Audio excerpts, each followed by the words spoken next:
barateli, a chekai, a no kai.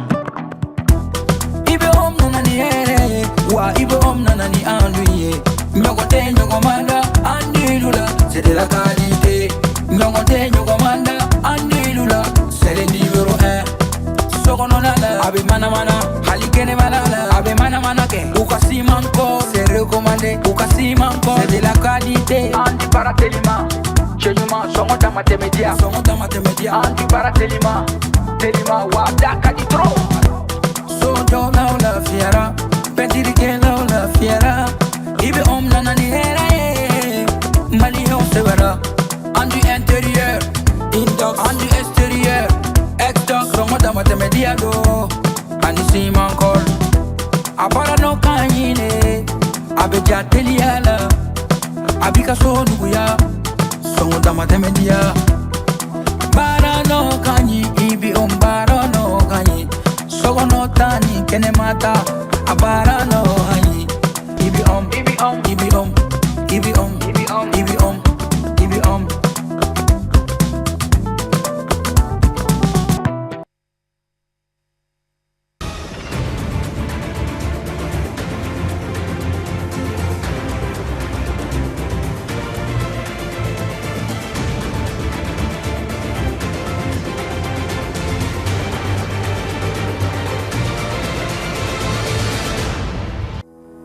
La pratique consistant à promener les jumeaux dans les rues de Bamako interroge. Est-ce une tradition ancrée dans nos croyances ou une forme déguisée de mendicité? La réponse dans un instant. Cancer du sein, au-delà de la maladie, le regard des autres reste une épreuve pour de nombreux survivants. À travers ce témoignage de Kadiatou Kone, ce reportage met en lumière cette lutte. C'est dans un instant également. Mesdames et messieurs, bonsoir. Heureux de vous retrouver une fois de plus dans ce 20h35 sur Advance TV. La mendicité est un phénomène visible partout à Bamako et dans d'autres villes du Mali. On croise des femmes, des jumeaux qu'on balade pour commander plutôt quelques pièces. Mais d'où vient réellement cette pratique? Est-ce culturelle ou simplement imposée par les réalités sociales et économiques? Élément de réponse à travers ce reportage. Aujourd'hui, faire promener les jumeaux est devenu une réalité quotidienne dans les rues de Bamako. Pourtant, beaucoup se demandent si elle fait vraiment partie de notre culture ou c'est de la mendicité. Ce qui nous renvoie à comprendre d'abord la mendicité. Il faut dire qu'il y a certaines pratiques de chez nous qui ne sont culturelles dans aucune de nos ethnies. Aucune, je dis bien aucune. Pour la mendicité, par exemple, chez nous, la mendicité n'existait pas. Tout le monde avait honte, c'est-à-dire c'est une perte de dignité que de mendier. Donc déjà, la mendicité n'appartient pas à notre culture. Historiquement, la mendicité n'a pas toujours eu la place qu'elle occupe aujourd'hui. Selon les traditions, elle s'est progressivement installée, notamment avec l'avènement de l'islam, et a pris des formes variées. La notion de mendicité est née chez nous avec l'islam, parce que les enfants apprenaient ou du moins les écoles coraniques qu'on mettait en place. Les charges étaient trop fortes, souvent, pour les maîtres coraniques.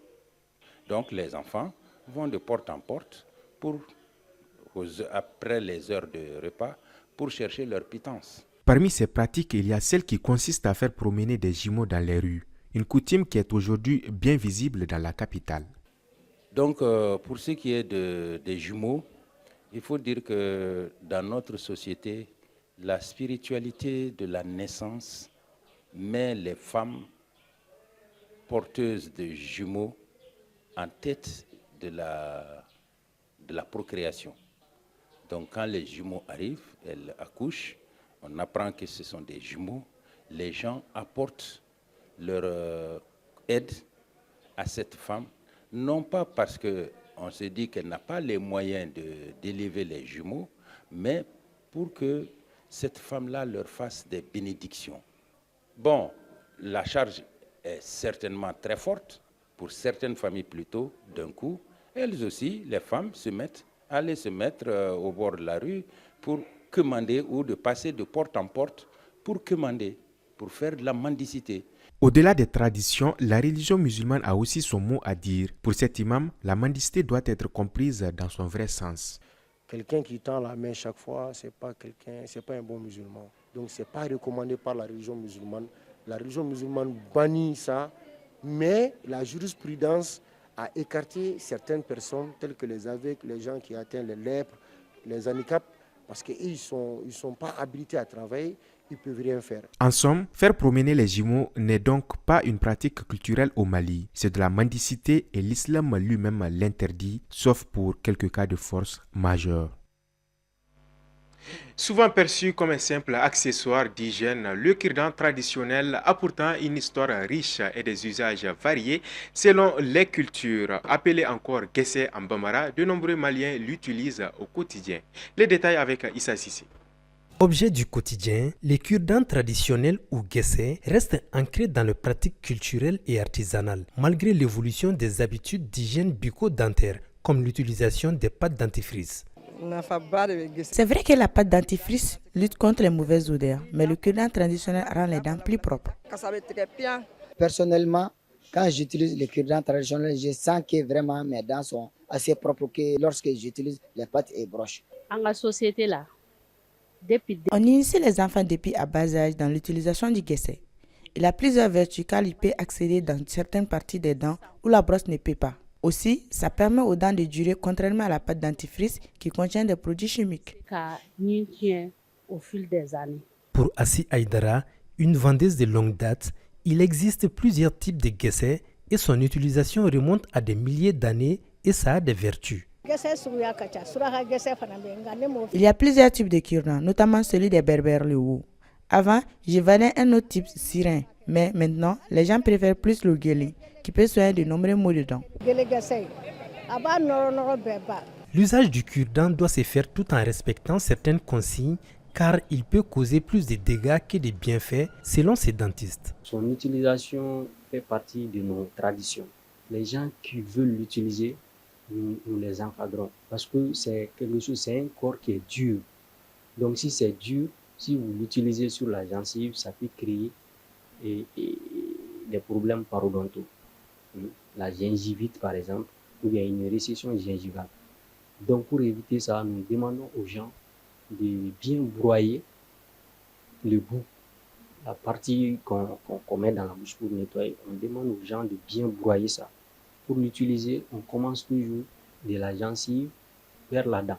Ce mouvement horizontal-là, nous déconseillons cela. Petit par la taille, mais grand par son histoire, les cure-dents traditionnels traversent les âges et les cultures. Les cure-dents continuent de faire partie de nos habitudes, prouvant qu'un objet simple peut avoir une grande importance dans notre quotidien. Combattre le cancer, ce n'est pas simplement affronter la douleur ou les traitements. Pour de nombreux patients, une autre épreuve se joue en silence, celle du regard des autres. Comment notre société accompagne-t-elle ceux qui se battent contre la maladie? Dans ce reportage, nous allons à la rencontre de Kadiatou Kanté, une survivante de la maladie, pour comprendre l'impact social du cancer. C'est un reportage de Zaïde Zouboui. Le cancer est une réalité qui bouleverse tes vies. Mais au-delà du diagnostic médical, il y a un combat invisible, celui de l'acceptation sociale. Pour certains malades, le regard des autres peut devenir un fardeau, car au-delà des traitements, il y a besoin d'écoute et de chaleur humaine, sans quoi la bataille devient plus lourde. Il y a beaucoup de femmes qui sont abandonnées par leur mari à cause de cette maladie-là. Tout ça à cause de la cherté des produits et puis l'impact, les effets du cancer. Des fois, ça fait pitié. Le soutien psychologique, les malades ont besoin de ça. Parce que le mental, là, compte beaucoup dans la guérison de cette maladie-là. Et le financier aussi. Si tu es abandonné par ton mari et que tu restes avec tes enfants étant malade, ce n'est pas facile. Sur le plan médical, le Mali avance. Les centres spécialisés en oncologie se développent et les traitements deviennent progressivement plus accessibles. Mais des défis persistent. L'État fait beaucoup d'efforts. On n'avait pas de radiothérapie. Notre radiothérapie est tombée en panne il y a des années. Mais aujourd'hui, on a une radio de dernière génération. Nous attendons beaucoup le RAMU. Comme ça, Ça va soulager beaucoup de malades. Le traitement de la chimio, c'est ce qui nous fatigue. Si vraiment on pouvait prendre les produits et puis les analyses dans le RAMU pour tous les malades, vraiment ça va beaucoup soulager les malades. Et face à cette réalité, la question demeure. Que faisons-nous en tant que société? L'État, les associations agissent-ils à la hauteur du défi? J'ai une association, on est plus de 200 et il y a beaucoup de femmes qui sont guéries de cette maladie-là. D'autres sont en rémission. Dieu merci, chaque année, nous recevons des dons. Le cancer n'est pas seulement une bataille médicale. C'est une épreuve humaine où chaque regard compte. Car parfois, une parole bienveillante peut soulager plus qu'un médicament. Tâchons donc de soutenir nos malades pour offrir un véritable cadre de rétablissement fait de dignité, d'écoute et d'espoir. Et comme à l'accoutumée, vous avez droit à un tour de l'actualité internationale. Je vous propose de suivre le commentaire de Mamadou Diallo. Alors que les résultats officiels des élections présidentielles camerounaises du 12 octobre ne sont pas encore publiés, le principal opposant Issa Chiroma a proclamé sa victoire. Dans un discours publié lundi soir sur sa page Facebook, l'ancien ministre de l'Emploi, aujourd'hui à la tête d'une large coalition d'opposition, a affirmé « Notre victoire est claire. Elle doit être respectée, le peuple a choisi. » La loi électorale camerounaise autorise la publication et l'affichage des résultats dans les bureaux de vote, mais le décompte final doit être validé par le Conseil constitutionnel qui a jusqu'au 26 octobre pour annoncer le verdict. La province de Nador au Maroc a été frappée par d'importantes précipitations dans la nuit du 10 au 11 octobre. Ces fortes pluies ont causé de graves inondations dans plusieurs régions, dont Al-Aouri, Desoloane et de Bouarga, dans l'espace de 24 heures. 66 mm de pluie ont submergé les rues, les maisons et les véhicules. La rivière Selouane a débordé, occupant les routes nationales 16 entre Nador et Arekman. Le Botswana a instauré une nouvelle règle obligeant les sociétés minières à vendre 24% des parts des nouvelles concessions à des investisseurs locaux. La mesure porte sur les parts que le gouvernement décide de ne pas acquérir, selon une déclaration du ministre des Mines publiée vendredi. Cette règle avait été proposée l'année dernière dans le cadre d'un projet de loi, mais les autorités n'avaient pas précisé la date d'entrée en vigueur. La loi sur les mines et les minéraux donnait auparavant au gouvernement du Botswana le droit d'acheter une participation de 15% dans toute concession minière dès l'obtention de la licence. Au Venezuela, les proches des détenus ont rejoint la manifestation, tenant des bougies et des photos de leur être chers tout en scandant pour la liberté et le respect des droits de l'homme. Le rassemblement a eu lieu un jour après que le dirigeant de l'opposition vénézuélienne María Corina Machado ait reçu le prix Nobel de la paix pour ses efforts en faveur d'une transition démocratique pacifique au Venezuela. De nombreux participants ont célébré cette reconnaissance comme un symbole d'espoir pour le changement. La victoire, la décrivant comme un hommage à la lutte plus large des Vénézuéliens en quête de justice et de liberté après des décennies de répression politique. C'est la fin de cette édition que j'ai eu un plaisir à vous présenter. Merci à vous de l'avoir suivi.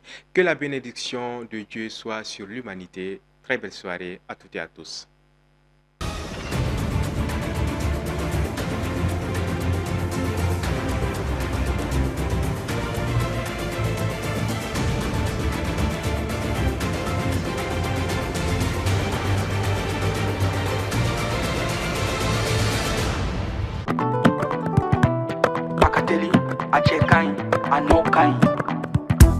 Ibe om nanani wa ibe om nanani anduye nyogote nyogomanda andilula c'est de la qualité nyogote nyogomanda andilula c'est le numéro 1 sokononala abe mana halikene malala abe mana ke ukasimanko c'est recommandé ukasimanko c'est de la qualité Andi Baratelima Chenyuma songo matemedia Andi Baratelima Telima wadaka di tro Sojo na la fiera Pentiri ke la fiera Ibe om nanani hera Malion severa Andu intérieur Indox Andu extérieur Exdox songo matemedia do Anisi mankol Abara no kanyine Abeja teliala Abika so nuguya songo matemedia Bara no kanyi